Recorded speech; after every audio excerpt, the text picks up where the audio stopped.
Today, I'm going to rank every popular road and track running distance from the very best to the very worst. It'll include every distance from the 100 meters right through to an ultra marathon, including every distance in between, like the 1500 meters, the 10K, and even the steeplechase. Before we start, I'd like to clarify that there is absolutely no criteria that I will be sticking to. It's just my opinion of what I think the best distances are in running. I'd also like to hear what your list is, so leave your top 3 distances down below in the comments. So without further ado, starting in last place is the ultra marathon. Now, I know a lot of you probably bum this distance, but it's just not for me.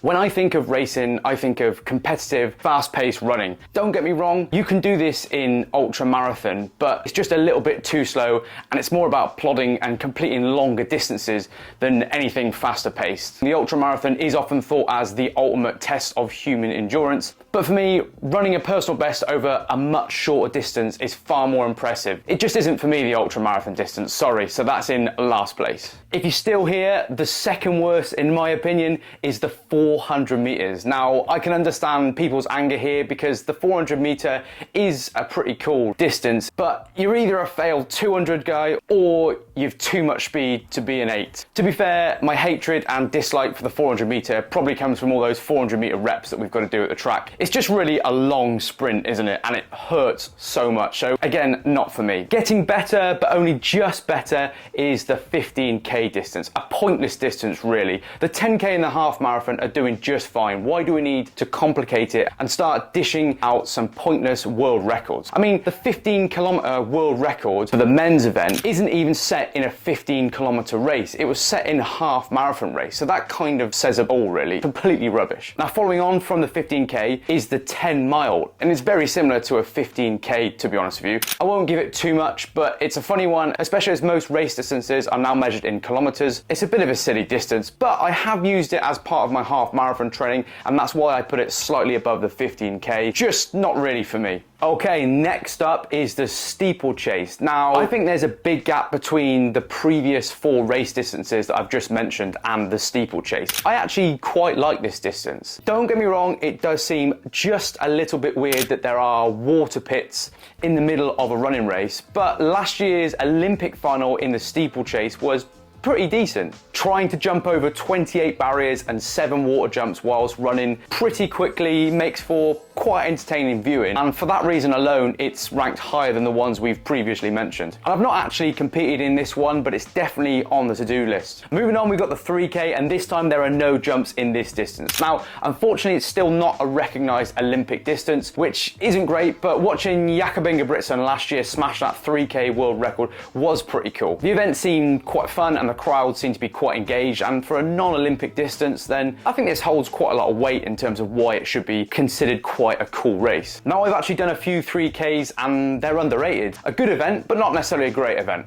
Okay, definitely getting hotter now is the turn of the 10K. Now, most of you would probably say this should be higher up than where it is. In my opinion, it lives in the shadow of the 5K. Also, when you're racing one of these, you go through the same amount of pain as you do in a 5K, but it's just double, and it's just painful throughout. I think the 5K is a really simple and easy distance to train for. The 10K just hurts for so much longer. I think as well, the 5K just beats the 10K because it's the natural progression for new runners into the sport. You go for a 5K, then maybe up to a half marathon. I don't see many people trying to aim for a 10K, so possibly that's why it's dropping down the list for me. Just not too many people nowadays seem to be asked about the 10K. It's more about the 5K or the half marathon distances. But I will say the 2012 London Olympic final, the men's final specifically with Sir Mo Farah, was one of the best races that I have ever seen. So certainly in terms of spectacle, I think it's pretty good to watch. Next up, we've got the old school mile, made famous of course by that sub 4 minute mile set back in '54 by Sir Roger Bannister. But I think it's making a little bit of a comeback nowadays, and I've seen a few races recently using the mile, and quite a lot of runners are getting into it. Now, I'm not going to say too much much on this one because I don't know an awful lot about training or about the actual race itself, but there's definitely some wiggle room here for it to go up the list in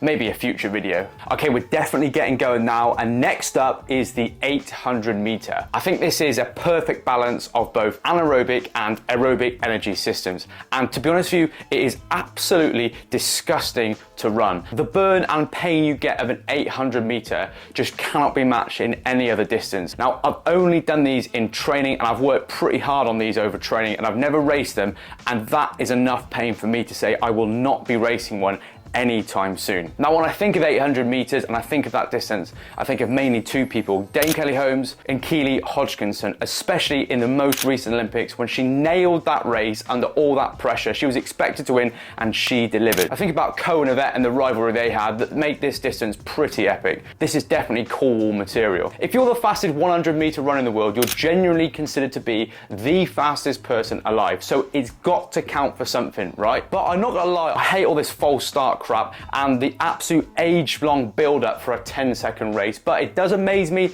how people commit and dedicate their lives to training towards it just to improve by 1/10 of a second. The small margins in this race are incredible. And if you think about the Olympics, more often than not, you're probably a great event. For argument's sake, I'm gonna put the 100 and the 200 together because I think they're just a little bit similar. Sorry, I'm a long distance runner, that's probably why I'm gonna do it. Okay, so now it's the turn of the half marathon. I absolutely love this distance. It was my best race today, was in the half marathon, so naturally I'm gonna be a little bit biased towards this one. Now let me explain why I think it's the best. Now, I think you can train for this and you don't have to commit so many hours like you would have to into a marathon. And it's also becoming quite a trendy event for people to progress from 5, maybe a 10K up to a half marathon. And I think a lot of people are starting to really engage with this distance. I think it's quite manageable in terms of having a job and training for it as well. One thing though that is really getting on my nerves at the moment is the cost of these half marathon distances. They're going through the roof. My local event is charging £50 for a half marathon, which is extortionate, but unfortunately that's just the way that the running races are going nowadays. Okay, boom, finally we're here into the top three that you've all been waiting for, and in third place, I'm putting the marathon. And whilst I've never actually done a full marathon, it's one that definitely excites me